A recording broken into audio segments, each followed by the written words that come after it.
Top quality और consistent performance के लिए सिर्फ सिल्वर पंप्स एंड मोटर्स, नाम याद रखना। લોકસભામાં વકફ સુધારા બિલ રજૂ કરશે કિરણ રિજિજુ। વકફ બિલનો વિરોધ માત્ર રાજનીતિ માટે કરવામાં આવી રહ્યો છે તેવું તેમણે નિવેદન પણ આપ્યું છે। આ સાથે જ કહ્યું કે વિરોધ કરવો હોય તો તર્ક રજૂ કરે, અમે દરેક બાબતનો જવાબ આપીશું। ગરીબ મુસલમાનોની ચિંતા મોદી સરકારે કરી છે। કેટલાક લોકોનું કામ માત્ર ભ્રમ ફેલાવવાનું છે। દેશહિતમાં દરેક પક્ષ બિલનો સપોર્ટ કરે। CAA બિલ વખતે પણ કેટલાક લોકોએ વિરોધ કર્યો હતો। વકફ બિલ રજૂ થયા બાદ જુઠ્ઠાણાઓનો પર્દાફાશ થઈ જશે।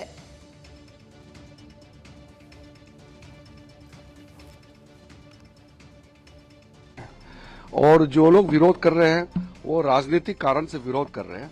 बाकी तर्क मैं सदन में रखूंगा और मैं ये भी चाहता हूं कि अगर कोई विरोध करता है तो तर्क पे विरोध करे और एक एक तर्क, एक एक सेक्शन का, एक एक क्लोज का हम जवाब देंगे। क्योंकि जब हम इस तरह का बिल लेके आ रहे हैं, बहुत सोच समझ करके, बहुत तैयारी का साथ हम आए हैं और सदियों तक लोग याद रखेंगे कि नरेंद्र मोदी जी की सरकार में एक ऐसा बिल लाया है जिसने गरीब जनता का, विशेष करके मुसलमानों में, जो दुनिया में सबसे ज्यादा गरीब मुसलमानों का संख्या हिंदुस्तान में है, उसका चिंता सबको होना चाहिए और ये चिंता नरेंद्र मोदी जी ने किया है। બપોરે 12 વાગે આ બિલ રજૂ થશે। 8 કલાક ચર્ચા થશે। બીજેપી સહિતના પક્ષોએ સાંસદોને જાહેર કર્યું છે વ્હીપ।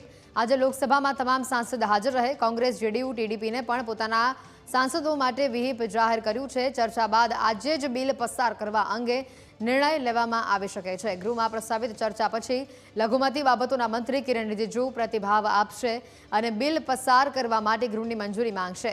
લોકસભાના અધ્યક્ષની અધ્યક્ષતામાં મળેલી કાર્ય સલાહકાર સમિતિની બેઠકમાં આ મુદ્દા પર ચર્ચા થઈ હતી। નોંધનીય છે કે હાલમાં સૌથી મોટો પડકાર એ છે કે જો કોઈ વકફ જમીનના ટુકડાને પોતાની તરીકે જાહેર કરે છે તો જમીનનો દાવો કરનાર બીજા પક્ષની જવાબદારી એ છે કે તે સાબિત કરે તે જમીન તેની છે, એટલે કે પુરાવાનો ભાર દાવો કરનાર વ્યક્તિ પર છે। સરકાર નવા બિલમાં પણ આ સમસ્યાનું નિરાકરણ લાવી રહી છે।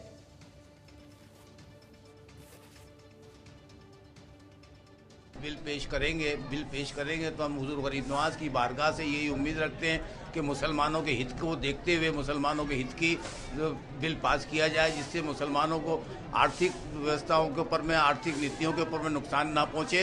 ये हुजूर गरीब नवाज की बारगाह के अंदर में हम दुआ करते हैं कि हर मज़हब, हर मिल्लत के लोगों को देखते हुए, हर मज़हब का फ़ायदा सोचते हुए ये बिल पेश होना चाहिए।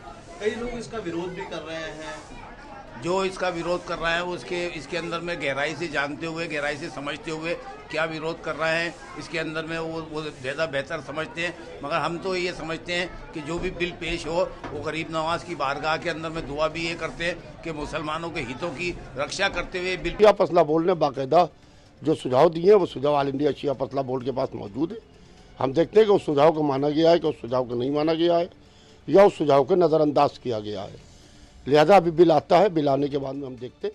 फिर हमारे पास बहुत से रास्ते हैं, ये नहीं है कि आज अगर से बिल पास हो जाता है तो आज सारे रास्ते हमारे पास ख़त्म हो जाते हैं। सारे रास्ते ख़त्म ना होकर हमारे पास में अभी वक्फ बोर्ड के खिलाफ हैं। हम लोग इसलिए खिलाफ हैं क्योंकि भारतीय जनता पार्टी हर जगह हस्तक्षेप करना चाहती है। भारतीय जनता पार्टी हर जगह अपना कंट्रोल चाहती है। सर, साथ ही जो अजमेर के हैं वो लोग सपोर्ट कर रहे थे, चिश्ती लोग, वो लोग कह रहे हैं कि इसको भ्रम फैलाया जा रहा है, ये सही है। ये भारतीय जनता पार्टी किससे क्या कहलवा दे, किससे क्या करवा दे, ये भारतीय जनता पार्टी कर चुकी हैं कि ये अमेंडमेंट्स हम लोगों को काबिल कबूल नहीं हैं, क्योंकि ज़ाहिर बात है वक्फ by the Muslim and for the Muslim है और उसमें अगर मुसलमानों ही की राय को इनकॉर्पोरेट ना की जाए, ना किया जाए और उनके सजेशंस को ना माना जाए तो भी ज़ाहिर सी बात है ऐसे अमेंडमेंट्स का बेमानी हो जाते हैं, इसका कोई फ़ायदा बाय एंड लार्ज नज़र नहीं आता है।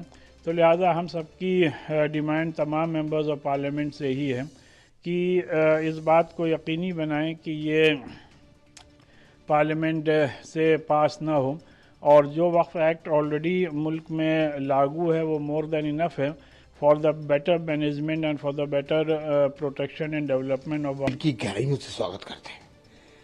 हमें अफसोस होता है कि देश के जितने भी वक्फ बोर्ड थे उन्होंने गरीब मुसलमानों के लिए कोई काम नहीं किया।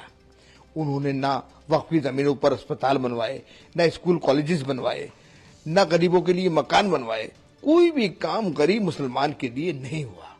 अफसोस होता है, बल्कि उल्टा हुआ कि वक्फ की जमीनों को पे कब्जा करा दिया गया, वक्फ की जमीनों को सस्ते दामों में बेच दिया गया।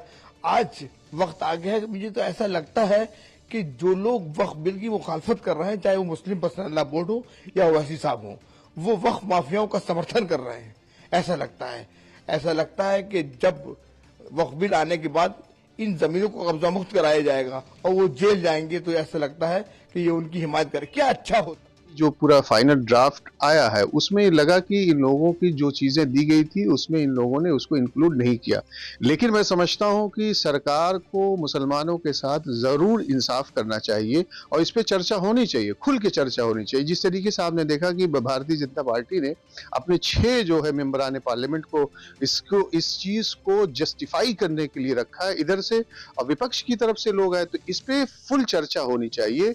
और मुसलमानों के जो डाउट्स हैं वक्फ बिल को लेकर, जो वो कह रहे हैं कि डीएम का जो अधिकार है उसको नहीं रखना चाहिए, और उनका ये भी कहना है कि जो हमारे गैर मुस्लिम भाई है वक्फ में इनको भी नहीं शामिल होना चाहिए।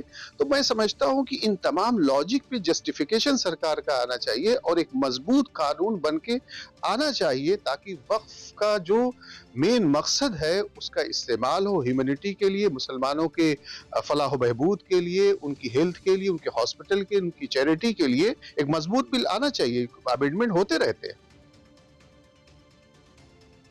बीएससी में डिस्कशन के लिए आता भी नहीं है, तो या तो वो पब्लिक का ध्यान भटकाने का काम कर रहे हैं या फिर उनकी मंशा ही नहीं है कि बिल पेश हो, क्योंकि वो जानते हैं कि उनके पास बहुमत नहीं है और जेडीयू हो, टीडीपी हो और चिराग पासवान जी की पार्टी हो, शायद उसको समर्थन ना दें और उनका खुद का बहुमत है नहीं।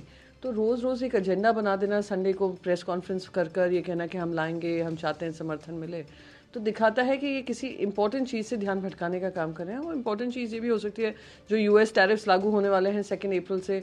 फार्मा इंडस्ट्री, बाकी सारी इंडस्ट्रीज ये मांग कर रही हैं कि यूएस को से किसी तरीके से बातचीत कर ये रेसिप्रोकल टैरिफ्स हटाया जा सके, क्योंकि देश में इकोनॉमिक व्यवस्था गड़बड़ाएगी।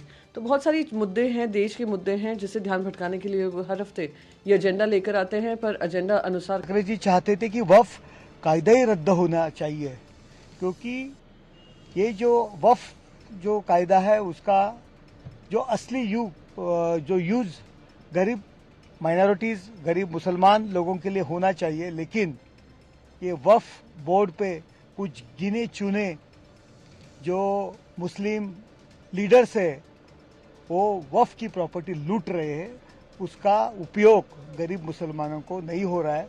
लेकिन जो अमेंडमेंट बिल आया उससे गरीब मुसलमानों का फ़ायदा होने। वक्फ बोर्ड को लेके पूरे देश भर में गलत इन्फॉर्मेशन फैलाने की सरकार कोशिश कर रही है, मिस इन्फॉर्मेशन फैला रही है, लोगों को वर्गला रही है और लोगों को मिसलीड करने का काम इसमें कर रही है।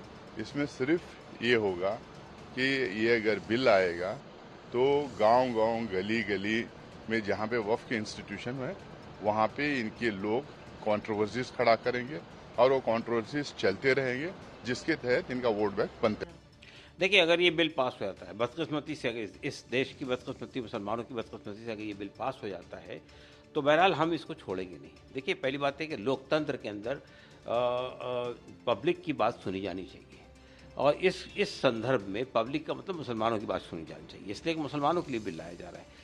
तो अगर आप नहीं बात सुनेंगे तो जितने हमारे संवैधानिक रास्ते हैं, जितने कॉन्स्टिट्यूशनल प्रोविजंस हमको हासिल हैं, जितने लीगल प्रोविजन हासिल है, वो सब का हम इस्तेमाल करेंगे। हमने तय किया है कि हम एक देशव्यापी अभियान छेड़ेंगे इस बिल के ख़िलाफ़ में और ये इस अमेंडमेंट्स के ख़िलाफ़ में और इसको वापस लेने पर।